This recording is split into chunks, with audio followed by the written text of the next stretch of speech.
I'm Ryan Lightfoot-Amanoff of Kepler Trust Intelligence, and I'm at Birmingham Biopower Limited. Here, they turn waste wood from the local area into power generation. This not only creates jobs, but also helps reduce emissions. This is one of a number of assets owned by the GCP Infrastructure Trust that helps protect capital and generate attractive dividends for shareholders. We're joined by Katja and Ian, part of the management firm Gravis that manage this asset. And they're going to talk us through how the project works and how it can make returns for shareholders.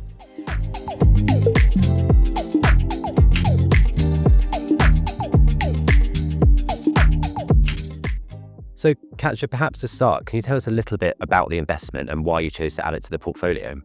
So Birmingham Biopower is a 10.3 megawatt waste wood biomass plant, which is located in Birmingham in the UK.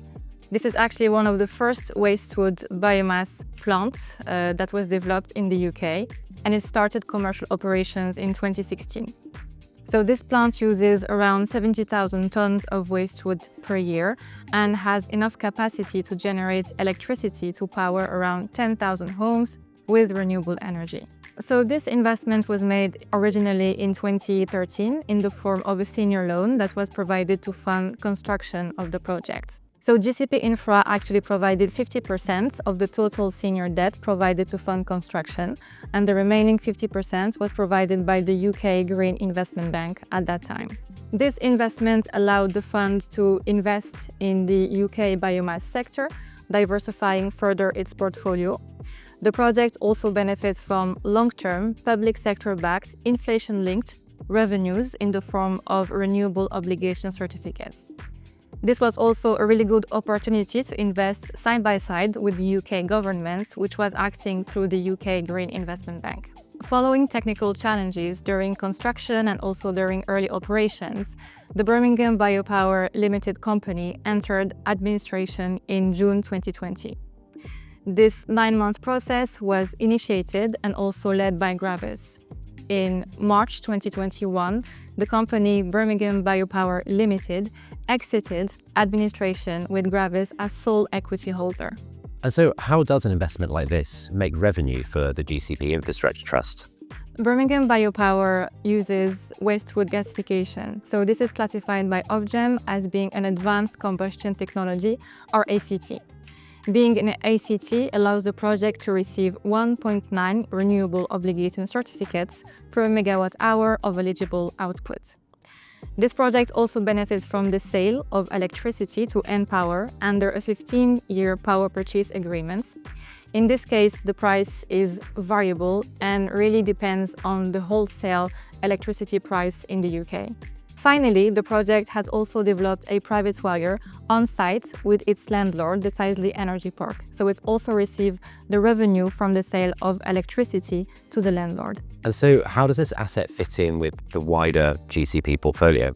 So the biomass sector represents 10% of the fund's portfolio. Since 2013, we have invested in 4 biomass projects located in the UK. The total capacity is near 70 megawatts and could power around 70,000 homes. So Ian, moving on to mechanics of the site, what involvement does Gravis have on a day-to-day basis? Well, Gravis tends to maintain a site presence typically 1 or 2 days a week, in which we'll communicate with the plant manager or indeed any other members of the management team. Gravis has access to real-time metering data, so we're able to hold the O&M contractor to account and see what prevailing risks we're running with on a short, medium or long-term basis. We'll talk about mitigation strategies, outage scopes, timings, that sort of thing. With regards to health and safety management, Gravis are privy to any kind of accident or incident reports. We can comment on them, discuss the root cause analysis and follow all actions arising from that report. Typically, in terms of environmental management, it's the O&M contractor that holds the permit for the installation, but Gravis makes itself available to talk to the environmental agency inspector whenever he comes, and we'll talk about environmental performance and any regulatory changes that might be just around the corner. We tend to have quite a collaborative involvement with our O&M contractors, but that doesn't prevent us from taking some quite tricky decisions we've, over a period of time, had to terminate legacy fuel agreements, legacy management services agreements, and legacy O&M agreements to drive costs down and value up. Over the last couple of years, we've seen savings in terms of management services of around 50% year on year from 2021. And indeed, we've reduced O&M costs by circa 21%. And so what sort of collaboration do you have with the site? Well, we also participate in development initiatives for Tyseley Energy Park and the wider East Birmingham Tyseley area, looking at anything from district heating to opportunities to provide private wire supply to electric vehicle charging. And so how does an asset like this benefit the environment while also generating returns for shareholders? Well, obviously, the combustion of wood does produce carbon dioxide, but what you generally do is reference the carbon cycle. So as long as the wood is sourced from sustainable forestry, then the idea is that the CO2 you produce is absorbed by new saplings that have been planted and grown in its place. With waste wood, that still applies, but obviously the period between growing the wood and utilising it, burning it, is greatly enhanced. But also you've got to look at the alternative for waste wood. The UK produces circa 4.5 million tonnes a year. It's got to go somewhere, and the typical is landfill. If it goes to landfill, then it decomposes, produces methane, and methane, as we know, is in itself a greenhouse gas.